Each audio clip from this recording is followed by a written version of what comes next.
अरुण तरुण पिलामानंक पई समर्पित गोटे अनुष्ठान। पिलामानंक पई समर्पित कहले पिलामानंक पई लेखा जाउथबा साहित्य प्रति भाषा प्रति से सब प्रति समर्पित एक अनुष्ठान 92 मसीह ये आरंभ है। डॉक्टर कृतिवास नायक से संबलपुर रे थिले एवं सी निजे तो लिखती पाई एवं बालीमेला थिला बेलू गोटे पत्रिका से आरंभ करते तेणु से पत्रिका को लेखा जो सब आसूला ताकू से संपादित करने अवस्था गुड़े भूल भटका नजर को आसला। विशेषकर दुईटी कथा गोटे हूँ जे अनेक शब्दर भूल बनान प्रकाश पाऊँ ठीक बनानटा कौन जो लोक जानती ना। द्वितीय कथाटी हूँ आमे अनेक भावु जे जहाँ आम लिखिदे से पिलांग पई उपयोगी बेले बेले पिलांग पई उद्देश्य करके लेखा हेले मध्य से गुड़िक सब बड़ मानक पई प्रযোज्य। ये दुईटी कथा से लक्ष्य कले से आरंभ कले गोटे अनुष्ठान से तार सभापति रहिले ता ना देले अरुण तरुण एवं ताकू नहीं कर्मशाला कले विभिन्न प्रकार अनुष्ठान चलला एवं तांकर अवसर परे से एबे 2024 सारा ताकू पुणी गोटे नुआ जीवन दे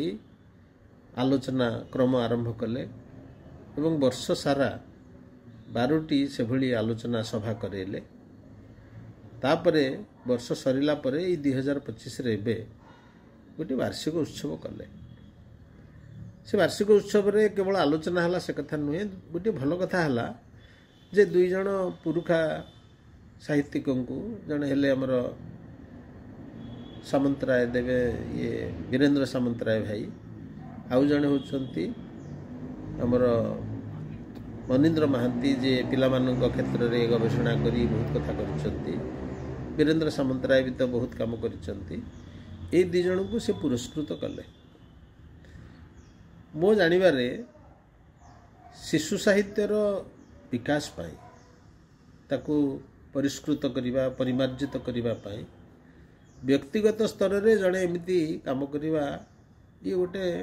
प्रेरणादायी कथा जोटा कृतिवास बाबू करिसंती। मत लगुच जे आगु को जदि यही धारा चालू रहिबो जो प्रकृति में मुझे से एकमत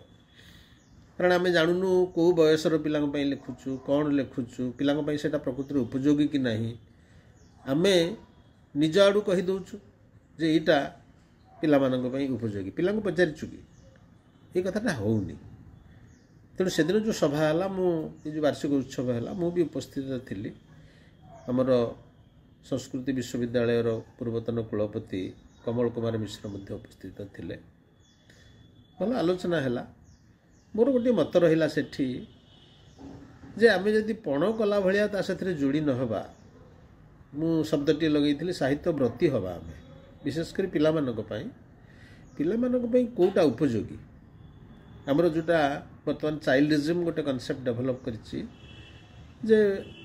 बड़ मानक गोटे बायस अच्छी पिला मानक प्रति जे एई बालिया हवा कथा पिला एमती करिया कथा किंतु पिला गोटे संपूर्ण एकक तार गोटे निजर विचार बोध अच्छी पिला को किए पचारिछि कि पिला कौन निजे बही बाछुछि कि